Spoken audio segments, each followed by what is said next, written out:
Hi guys, so someone was really curious about what brought us to this decision. Was there not really any other options? For dialysis, there's really not any other options for Darren. So when you go on dialysis with kidneys failure, they put in a temporary tubing dialysis port, and it runs through your neck veins straight to your heart. Like went all dark on me.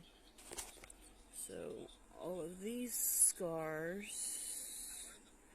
are from the temporary access.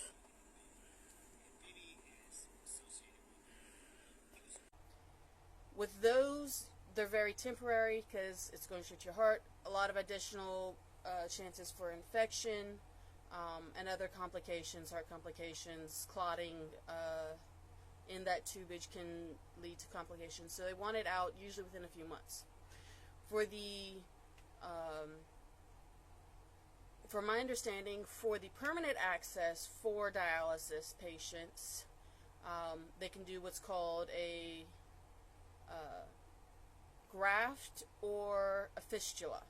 So the fistula just uses your own veins in there, and they connect them so they can put the needles in, and it circulates with everything. A graft is when your veins aren't good enough to really hold that, and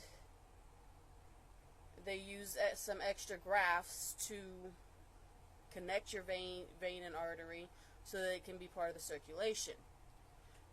They can do it in your forearms and your arms, and then in your legs.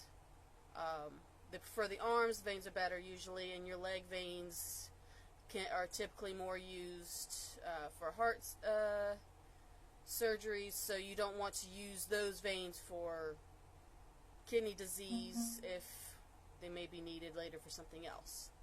So with Darren, we did a fistula in his right arm. So when they did his vein mapping, which is looking at the veins in his forearms and his upper arms and stuff, they generally do the forearms first and then the upper arms. They determined that his forearms were no good to use. His upper arms were shoddy at best. So they did a fistula in the left arm. That clotted off. Once that clotted off, is basically no good. Mostly just this scar here from the fistula. So now his whole right arm is no good for a permanent access. They did the graft in the left arm. The right arm clotted off before he even got out of the hospital, really. They did a graft in his left arm. That clotted off within like a week or so. He went in, let them do another surgery, which declotted it. Every one of these is a new surgery. Usually within, I mean, he had like four surgeries for this permanent access in like a month. So that clotted off in about a week. He went in for another surgery, had it declotted.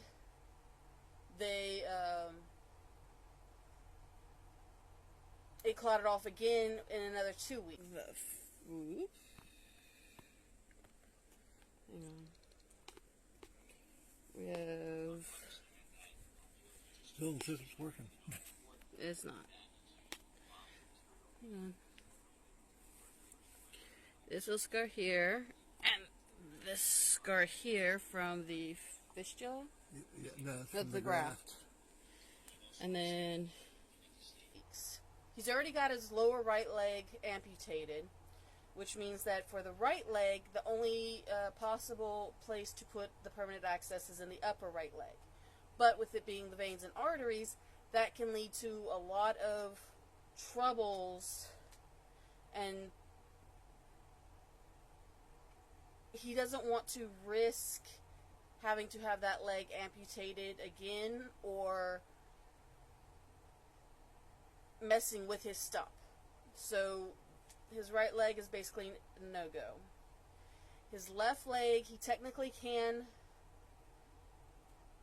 put a graft in his left leg lower or upper. They haven't done the vein mapping, so we don't know what those veins look like necessarily.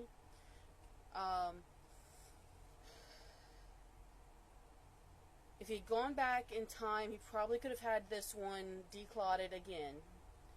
When they declotted it, they had to do some other stuff, and basically what the surgeon said was his veins are screwed.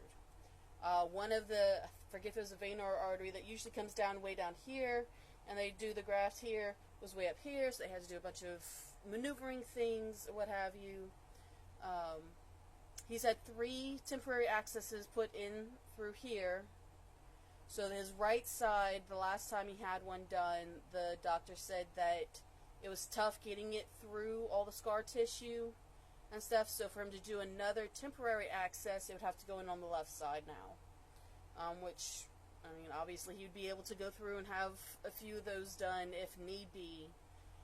But basically what he's down to for permanent access is his left leg, assuming that the vein mapping came back and said that he could do it in that leg, and temporary accesses. There is another form of dialysis that you can do, which is called peritoneal dialysis. He tried that as well. We did that. It's working wonderful for several months. The only problem was we weren't pulling off any fluid, but it was clearing the toxins, which, I mean, he does really well with keeping his fluid off with his urine and his diuretics, so we weren't too worried about it until around Christmas time. Something happened. He was retaining fluid and we could not get it off with the peritoneal, so that's why he had to go back on hemo. He absolutely hates hemo. It's 2 large needles that they stick into your graft or vein every time you go. You go 2 to 3 times a week for 4 hours. You have to sit in the chair 2 to 3 times a week for 4 hours with these 2 giant needles in your arms. Well, it depends on your particular case, 2 to 4 hours.